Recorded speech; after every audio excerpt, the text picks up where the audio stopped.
التاريخ ليس مجرد مجموعة من التواريخ والأحداث، بل هو الأساس الحقيقي لهويتنا كأفراد ومجتمعات. إن فهم التاريخ يسمح لنا بفهم ماضينا، والتعرف على حاضرنا، وتشكيل مستقبلنا. إنها بمثابة مرآة تعكس انتصارات وإخفاقات أولئك الذين سبقونا، وتوفر دروسًا قيمة يمكن أن تودها أفعالنا اليوم.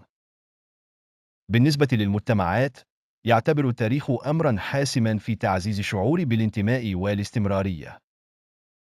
فهو يربط الأجيال، ويربط الماضي بالحاضر والمستقبل. عندما يفهم الناس تاريخهم، فإنهم يستطيعون تقدير تراثهم الثقافي وتقاليدهم وقيمهم.